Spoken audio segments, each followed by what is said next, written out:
Hello everyone, welcome to my channel JD's Guidance, and today we are going to see two important concepts of finance, that is risk and return. Understanding of these two concepts of finance is extremely important for any advanced learning of finance. Okay, so let's understand what is risk and what is return, their computation in a very brief manner. Okay, so let's start. So we are going to talk about risk and return.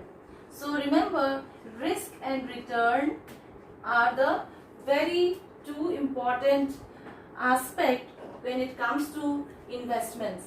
So when we talk about investments, risk and returns are the important aspects. Okay, because whether I should invest or I should not invest will be dependent on the risk return relationship. So an investor is interested to see the risk and return relationship when he or she is investing, because we all know that you are expecting more returns when you are taking more risk, right? So your returns will be high when you are taking more risk, your returns will be low when you are taking less risk, right? So we have to understand any investment from the risk return perspective. Now when we say return, we are having different concepts of return like ex ante return, ex post return, but the simplest manner by which we express return is our expected return. So any investment, we will analyze the investment proposal, or we are going to analyze whether we should invest in that particular security or not, considering the return and risk. So when it comes to return, every investor has an expectation about the return. Okay, so this is called expected return, and we are to represent this by our notation ER. So whenever I write ER, ER is the expected return. So what is this expected return? Expected return is nothing but, you see, suppose you have some expected return. Suppose I am expecting that I will earn 70 from the stock, or I have an expectation that I will earn 90, or I may have expectation that I will earn 60. Okay, these expectations are coming from where? For example, maybe the stock has performed like this. January it has given 70, February it has given 90, and March the stock has earned 60. So now you want to know whether this stock, how much will this stock earn you in the next month. So this is your expected return. How do you compute this? So these expectations, whether you will earn 70 or 90 or 60 from the stock, will depend on some probabilities. Okay, some probabilities. So I am just writing this expected return as XI, and probability means what is the probability that I will earn 70 in the month of April. So suppose I assign a probability 30. What is the probability that I will earn 90 in the next month? So probability is 20. What is the probability that I will earn 60 in the next month? The probability is 80, right? Now what we are trying to see, what is this expected return, how it is calculated. Expected return is, you have an expected values of the returns, you assign some probabilities because you are not very sure that you are going to earn exactly 70, the probability is 30%. You are not sure whether you will earn 60, the probability is 80%. Now what I do, I multiply these two. So probability I write Pi, and then what I do, I multiply Xi and Pi. Okay, I write the values here. Okay, and then I sum them all. Okay, when I sum them, when I total this is called sigma Xi Pi. Okay, this value is known as your expected return. This is your expected return. So usually an investor will calculate the expected return first, and then he will see what is the risk involved in it. Why? Because suppose my expected returns comes to 100 rupees. So my expected return is 100 rupees. Should I go for investing in this stock? No, because I have to see whether this 100 that I am earning, I am going to earn, is it appropriate for the amount of risk I am taking? Okay, because as an investor, more the risk I take, more should be the return. Lesser the risk I take, lesser would be the return. So I want to know whether this 100 rupees, is it appropriate considering the risk? So I have to know what is the risk in this investment. Okay, so once the investor has computed the expected return, now his duty is to find out what is the risk involved in this return. So once the expected return is computed. Now we have to know the risk. So remember, there are two types of risk basically, broadly. So one is called the systematic risk. Any investment will have two types of risk, systematic risk and unsystematic risk. Unsystematic risk. So what I am trying to explain you, the concept of systematic and unsystematic, and then I will tell you how to measure this risk. Okay. Now comes what is systematic risk. Systematic risk, like if you are investing in a stock market, so there are certain things that are, there are things which are uncertain, right? So what are those things which are uncertain? There may be some fluctuations in the market. Okay, you know that in economy there are different cycles. At times the economic conditions are at prosperity, we call it as boom. Sometimes there is recession or depression. So these fluctuations in the economic cycle also involve some kind of risk. Also, you know that sometimes the interest rate may change in the market, as a result of which there may be some risk. Okay, so what is the systematic risk? Systematic risk is that risk which is influenced by the broader system. Okay, broader system like market fluctuations, like market interest rates. Okay, interest rate fluctuations. It could be because of inflation. So these are those factors which are completely uncertain, and these are those factors which is certainly going to influence your investment. Okay, so there are some degree of risk that the investor always take, and this type of risk cannot be controlled by any investor. Okay, it is beyond the control of any investor. It is quite natural, and this is quite a regular phenomenon that any investor will face this type of risk. This type of risk is called systematic risk, because the word system is there because it is related to the broader the system. This is system related risk. Whereas unsystematic risk are those risks which can be controlled. Okay, these are unique risk. Unique risk, when I say, that means it is not related to the entire system, but it may be related to a particular set of industry or a company. These are those risks which can be avoided, which can be eliminated through diversification. I am not going into details of that. What is diversification? We will see it in our subsequent videos. Now, as you know now, this unsystematic risk can be controlled, whereas systematic risk is something which cannot be eliminated, which cannot be controlled altogether. Now, this risk could be because of market fluctuations, market changes or market fluctuations. It could be because of inflation, okay, which influences your purchasing power. It could be because of interest rate fluctuations, okay. This is called a systematic risk. Whereas unsystematic risk is because of your operating environment of the business. Okay, so we classify the unsystematic risk as business risk and financial risk. Okay, so what is business risk? Theoretically, I am not going to explain you what is business risk, just giving you one idea. Business risk, I just tell you here that I am trying to explain you what is business risk. Suppose there is a sales that the company makes. Out of sales, it is covering its variable cost, then it is going to cover its fixed cost, okay, and then it is left with something called operating profit. This is the operating profit. Clear? So now something might have happened with this value and this value, as a result of which your operating profit may go down. What is that something? There may be a sudden fall in the sales. There may be some rise in the variable cost. There may be some rise in the fixed cost, as a result of which your operating profit might have gone down.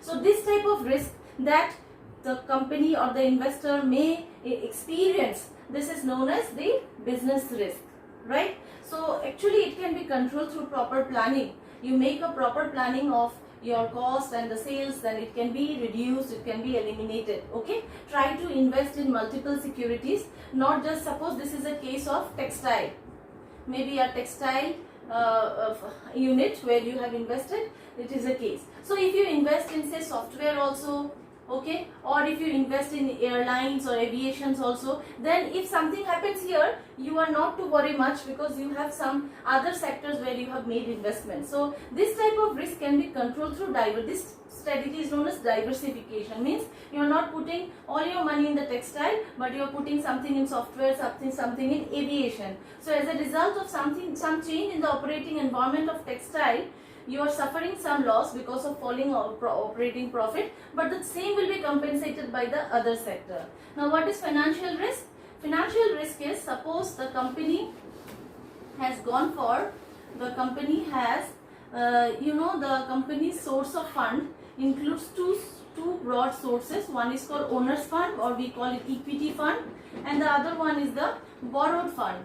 Okay, now if a company use more, suppose out of 100 I am using 60 here and 40 here, so what happens, it is good. Why it is good? Because you use more borrowed fund. Borrowed fund is less costly than owner's fund. So as you are raising 100 rupees, you are raising 60% more of the fund from a cheaper source and less fund from the costly source. So you are benefited. Now suppose you increase to 80 and reduce this to 20. Means you are using more of the cheaper fund and less of the owner's fund. You are benefited, but don't forget that borrowed fund comes with a cost which is compulsorily to be paid by you. The lender has given you money, you have to compulsorily repay. But this is not so in case of owner's fund, because owner is the owner of the business, so you can repay them later also. But when you use more of the borrowed fund, you are incurring you are taking risk, because anytime there is a unfavorable condition in the business, you will not be able to repay them. So this type of risk is called financial risk, which can also be avoided. So overall we have seen what is systematic risk, what is unsystematic risk. Systematic risk is the system related risk. It is affected by the broader economic or macro system, whereas unsystematic risk is the unique risk which is specific to a particular sector or a company or a stock, right? Now let us see, once I have explained you the concept of risk, now let us understand how we have to measure the risk, because we have to quantify. We have to bring it to some number that this is the risk involved in that particular investment. I have calculated the expected return. Now my duty is to find out what is the risk. So when I have to calculate the risk, there are two measures. In fact, there are more than two measures, but let's concentrate on these two. Standard deviation, okay, and represented by this sigma, and the other one is the we call it beta. BETA, represented by the symbol this beta. Okay. Now let's understand how we have to compute. Just now I told you that there are two types of risk: systematic risk and unsystematic risk. So your total risk is a sum total of systematic risk and unsystematic risk. Okay. Standard deviation calculates your total risk. It calculates the total risk, whereas beta calculates your market risk or the systematic risk. Beta calculates the systematic risk, also known as market risk. Okay, it calculates the market risk. That means the risk which is associated due to the changes in the market. Okay, that risk is known as the market risk. Now very quickly let us see how to calculate standard deviation, and then we will see how to calculate beta. Let's first start with standard deviation. How to calculate standard deviation? Very easy. For standard deviation, you will have some expected returns like this: 70, 90 and 60. And there are some probability values pi. So this is xi and this is pi, say 0.30, 0.20, 0.80. Then what you do, you total this. Okay. So if you total, it will become 15, 16, 17, 18, 19, 20, 21, 22. So 220. Okay, and then what you do, you try to get the average. Average is 220 divided by, we have three values. Okay, so this will come in some decimal. So suppose I'm saying it is, suppose you got the mean is 70. Suppose, okay, then what you do, you find out xi minus x bar. What is x bar? X bar is this. What is xi? These values. So 70 minus 70, 0. 90 minus 70, so 20. 60 minus 70 is minus 10. Okay, this way you try to find out the difference between this and this, this and this. Okay, now what you do, you try to get the square of this, xi minus x bar whole square. You write it here, square of this. Okay, square means you know that you have to double it. After squaring, what you have to do, you have to multiply with pi and this value. So you write pi and xi minus x bar whole square. I am not doing it, it is going to consume more time. So I am just multiplying this and this and writing the values here. Once you have multiplied this and this, whatever you get, that is called variance. That is called variance, represented by sigma square. Okay, you get the variance. Remember, standard deviation is a measure of risk. And why it is called deviation? Because you are trying to see that your expected return is 100. How much is the chance, or how much is the likelihood that the actual return will vary from this, that it will go far from this. It may go upward also, it may fall downward also. What is the chance that the expected return may vary? Okay, so you are trying to find out through a measure called variance. But variance is an absolute measure, or what you can do is that this is a variance.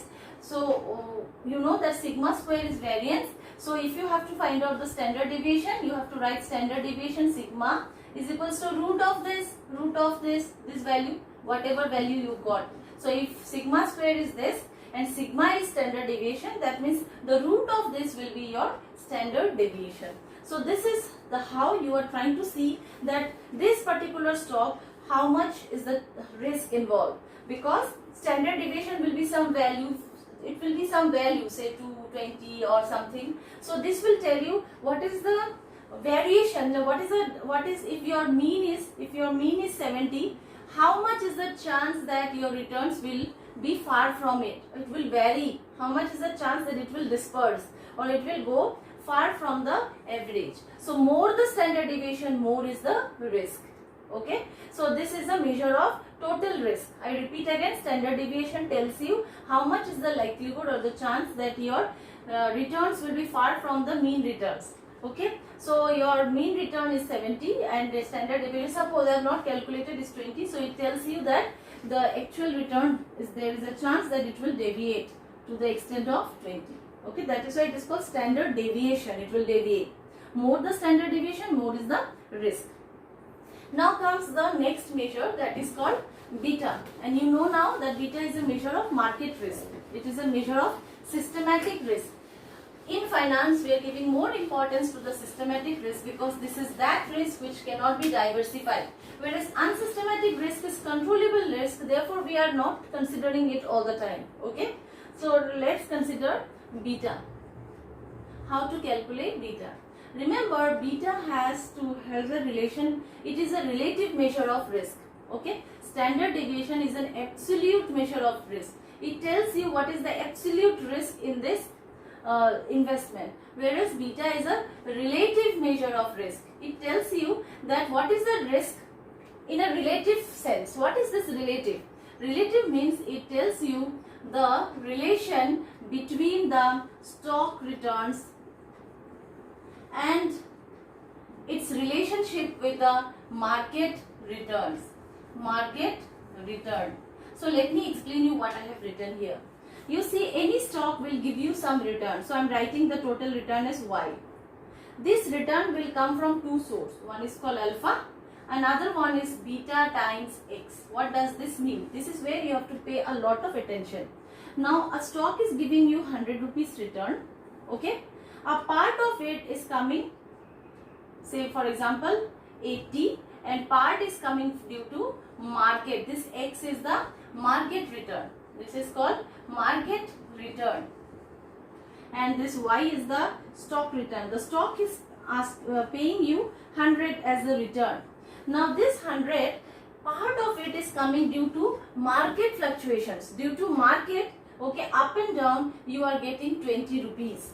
Okay, if market goes high, you are earning something. If your market goes down, maybe you are losing. It may not be that so, but that means it is trying to find out that out of the total return, a part of it is related to the market ups and downs, and the part of it is not related to market. This is a constant. Okay, it is not related to market. Forget this. If you have not understood, don't worry, forget this. Let's forget this.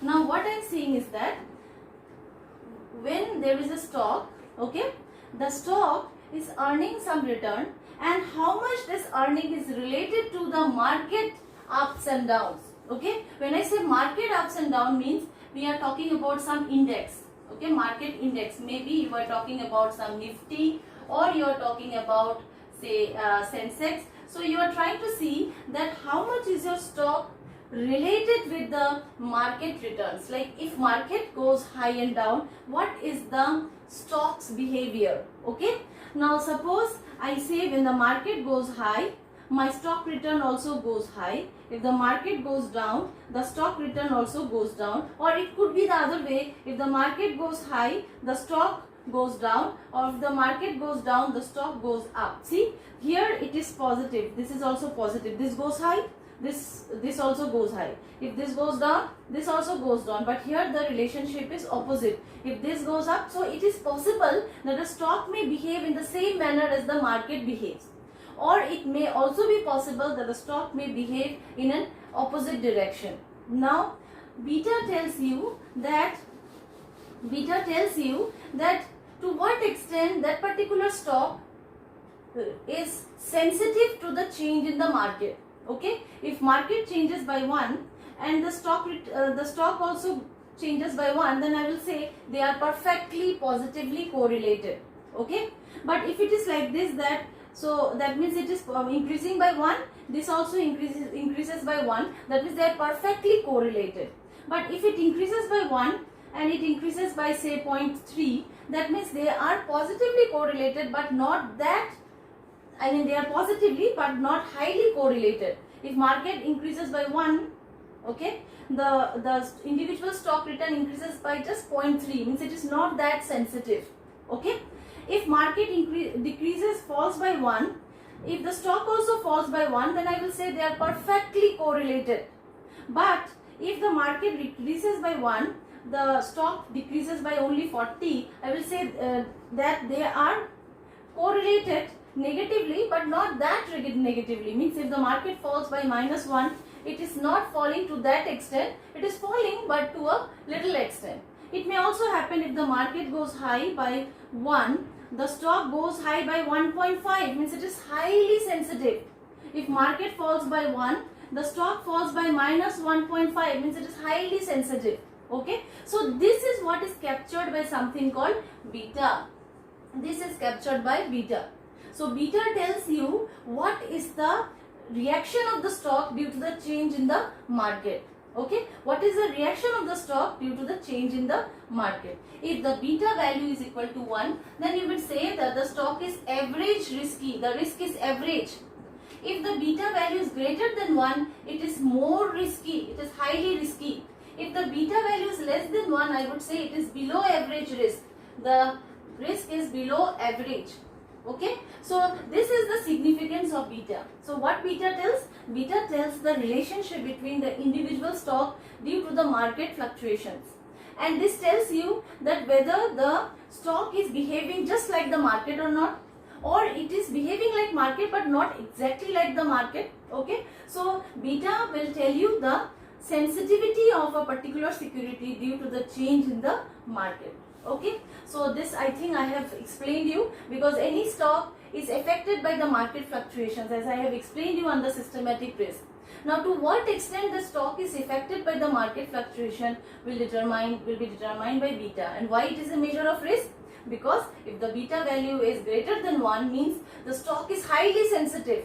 Means if the market goes by 1%, it goes high by 1.5. Market falls by 1%, it goes down by 1.5%. So it is highly risky.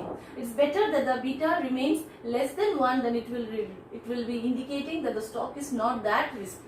Clear? So now how to calculate the beta? Calculation of beta requires you to first calculate the correlation between the stock price and the market. Okay, market returns and the stock return. So beta is equals to correlation between, I am telling you, stock return is represented by I and market return by M. So what is the correlation between I and M? You find out, and then you multiply them with standard deviation of I and standard deviation of M. Now you know how to calculate standard deviation, and then divided by variance of the market. Variance of market, you know what is variance of the market. So this is the measure of systematic risk. that is the market risk, which is captured through the correlation of I and M, sigma I, standard deviation of market, this is stock and the market and variance of the market. Okay, so this is how we calculate beta. This is just through the correlation method. There is a regression method also by which you can calculate beta. But since it is an introductory video, so let's be confined to this discussion. In my next video, we will see that what is the relationship between the risk and return as explained by the different model. When one such model is called capital assets pricing model. We will see. Okay, so please stay tuned to watch the next video. Thank you for watching this video. If you have liked this video, please press the like button and please do subscribe my channel. Any comments you may just post. Thank you.